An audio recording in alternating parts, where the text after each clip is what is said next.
Hey everyone, welcome to a deep dive into the captivating world of Moroccan almond briouats. These golden, crispy pastries. Well, we'll be exploring, everything from their rich history and cultural significance to the art of crafting these delicate pastries. All based on the research you've provided. So get ready for a delicious journey to Morocco, where bustling markets are filled with the irresistible aromas of spices and sweet treats, like briouats. And these pastries, they're so much more than just a tasty snack. They actually offer a glimpse into centuries of Moroccan culture, with roots going all the way back to the 13th century. It's fascinating how they represent a fusion of Berber, Arab, and Mediterranean influences. That's incredible. I'm curious, what's the significance of briouats in Moroccan culture today? Well, they're especially prominent during Ramadan. Instead of just being a part of the iftar meal, the breaking of the fast, the shapes of briouats actually hold symbolic meaning. Triangular briouats, for instance, they represent prayers ascending to heaven. Making these pastries is a cherished family tradition. It's passed down through generations, with each family adding, their own unique touch to the recipes and techniques. Wow, I never knew the shapes had such deep meaning. It sounds like briouats are a beautiful blend of culinary art and cultural heritage. Absolutely. And that intricate history is reflected in the ingredients and techniques used to create them. Speaking of ingredients, can you tell us more about the heart of the briouat, the almond filling? It all starts with fresh, high-quality almonds. Ideally the local, sun-dried variety. These almonds are blanched to remove the skins, and then lightly toasted, which enhances their naturally nutty flavor. The toasted almonds are then ground and blended with sugar and honey to create a rich, smooth paste. Some recipes even include fragrant additions, like rose or orange blossom water, adding another layer of sensory delight. I can almost smell those fragrant aromas now. And I understand there are regional variations of briouats across Morocco. You're right. The diverse landscape of Morocco has influenced the evolution of briouats. For example, in the high Atlas Mountains, they have a preference for fillings with a higher concentration of almonds. While down in the Saharan oases, honey-glazed briouats are popular, adding a touch of sweetness to the desert landscape. It's amazing how one pastry can have such a wide range of expressions. But let's move on to the pastry itself. I hear working with phyllo dough can be quite tricky. It definitely requires a delicate touch. Phyllo dough is known for its paper-thin layers, which create the briouat's signature crispy texture. Keeping the dough cold is absolutely essential because it helps prevent the gluten from developing too much. If the gluten overdevelops, the dough becomes tough and loses its delicate flakiness. So each sheet is carefully brushed with melted butter or oil, ensuring that beautiful golden crunch when fried. So there's a scientific reason behind that cooling technique. It's fascinating how even the smallest details impact the final product. Exactly. It's all about achieving that perfect balance of flavor and texture. Now, how do you transform these simple ingredients into the intricate shapes of briouats? That's where the artistry of the process truly shines. The phyllo dough is carefully folded around the almond filling.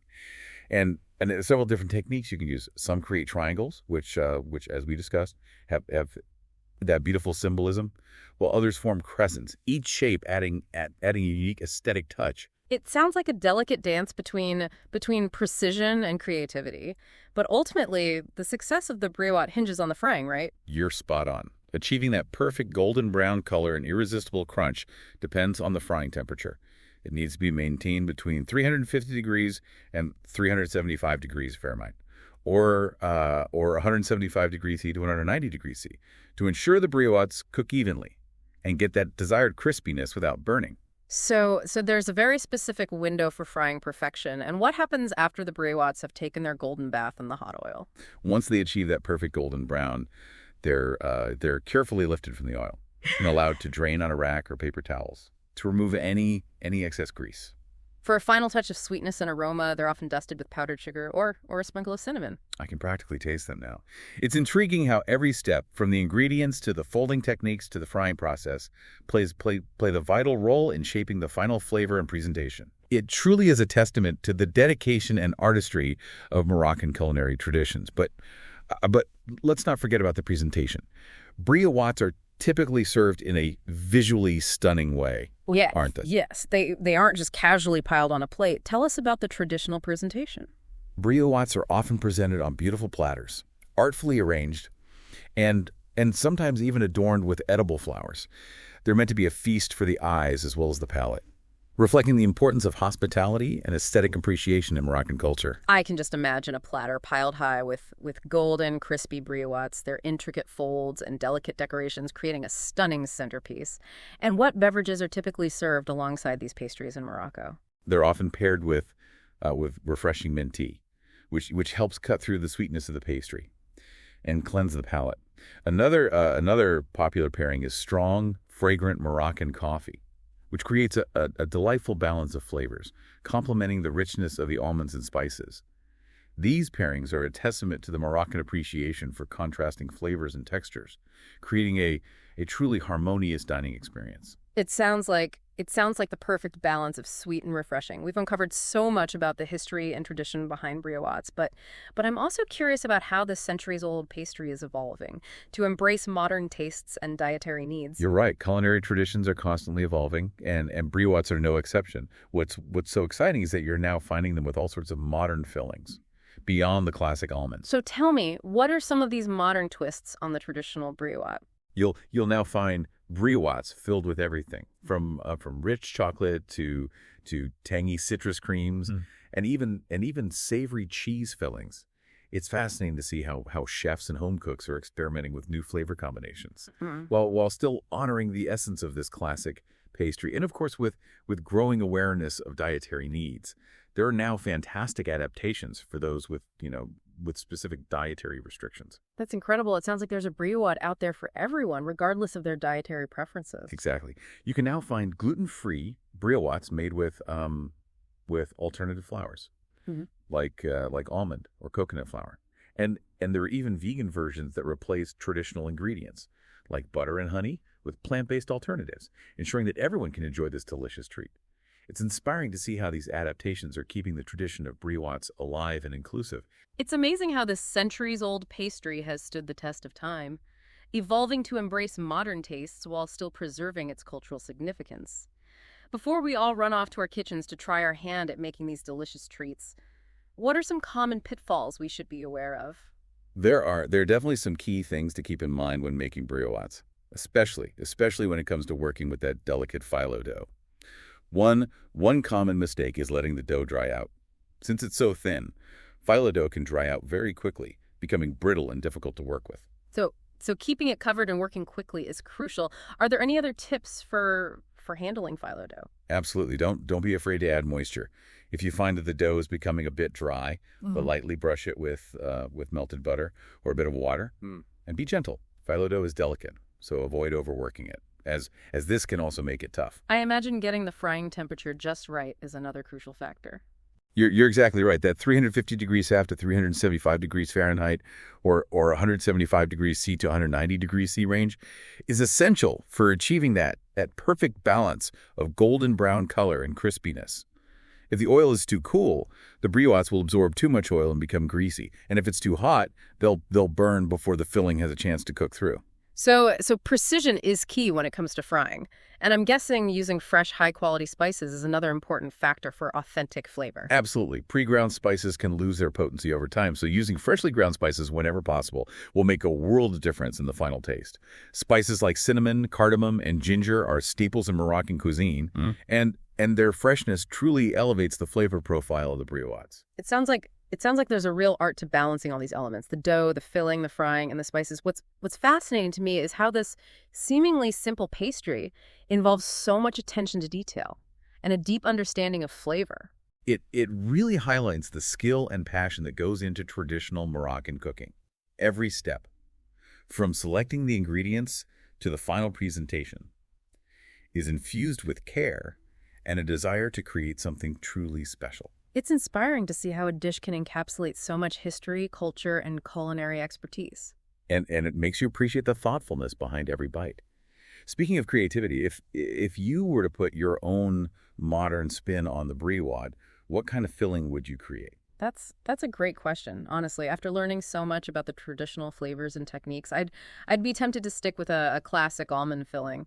But I might try incorporating a modern twist by using locally sourced honey and adding a hint of orange zest for a touch of brightness. That sounds delicious. I love how you're thinking about incorporating local ingredients and adding your own personal touch to the traditional recipe. It's a wonderful way to honor the essence of the Briouat while still making it your own. Exactly. It's all about finding that balance between tradition and innovation. But I'm curious, what about you? What kind of modern Briouat creation would you come up with? I'm fascinated by the idea of incorporating seasonal flavors, maybe a filling made with roasted pistachios and cardamom, with a hint of rose water for a touch of floral sweetness. Yeah. It would be a celebration of both traditional Moroccan flavors and the bounty of fresh ingredients available. That sounds absolutely divine. I can already imagine the aroma of those roasted pistachios and the delicate floral notes of the rose water. It's amazing how this conversation has sparked so many creative ideas. It just goes to show how food can be such a source of inspiration. And that's what's so exciting about culinary traditions. They're constantly evolving, inviting us to experiment and create new flavors and experiences while still honoring the roots of the dish. We've covered so much ground in our Briouat deep dive, from their fascinating history and cultural significance to the intricate techniques involved in creating them. We've even explored the exciting world of modern adaptations, showing how this centuries-old pastry continues to captivate taste buds and inspire creativity. But before we move on, I want to pose a question to our listener. Imagine you're creating your own modern twist on the Briouat. What unique filling would you dream up? Would you stick to sweet or venture into the realm of savory? This is where it gets really interesting.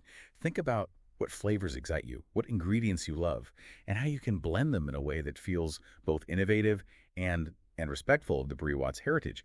Would you draw inspiration from other cultures or focus on showcasing local seasonal ingredients? There are endless possibilities. And remember, there's no right or wrong answer. The beauty of this culinary journey is that it's all about exploring, experimenting, and discovering new flavors that speak to you.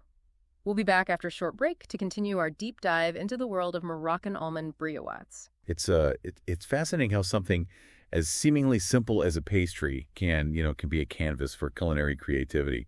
And as we've been discussing, briouats are so much more than just a treat. They're a reflection of Morocco's rich history, diverse culture, and the enduring power of food to bring people together. That's a great point. It makes you think about how food transcends just being sustenance. It's a form of art, a way to connect with our heritage, and even a platform for personal expression. Absolutely. And what's wonderful about exploring culinary traditions like briouats is that you gain a deeper appreciation for the culture that created them. I couldn't agree more. We've talked about the history, the techniques, and even modern twists, but what stands out to you as the most remarkable aspect of briouats? For me, it's the way they embody the concept of balance. There's a balance of flavors, the sweetness of the almond filling, the richness of the spices, the subtle saltiness of the pastry. Then there's the balance of textures, the crispiness of the phyllo dough contrasting with the smooth, creamy filling. And finally, there's that balance of tradition and innovation, as we've seen with all the modern adaptations. That's a really insightful observation. It's true. There's a harmony to briouats that goes beyond just the ingredients. It's as if each element is carefully considered to create a truly holistic sensory experience. Exactly. And that sense of balance extends beyond the pastry itself. Think about how briouats are served on beautiful platters, often with contrasting beverages like mint tea or strong coffee. It's all about creating a harmonious balance of flavors, aromas, and visual appeal. It sounds like a truly immersive culinary experience, Right. engaging all the senses. It really is. And I think that's what makes exploring different cultures through their food so rewarding. It's not just about tasting something new. It's about understanding the cultural values, traditions, and artistry that have shaped those culinary creations over generations. I'm curious, for someone who might be intimidated by the idea of making briouats from scratch, what would you say to encourage them to give it a try? I'd say don't be afraid to experiment. Working with phyllo dough might seem daunting at first, but it's a skill you can develop with practice.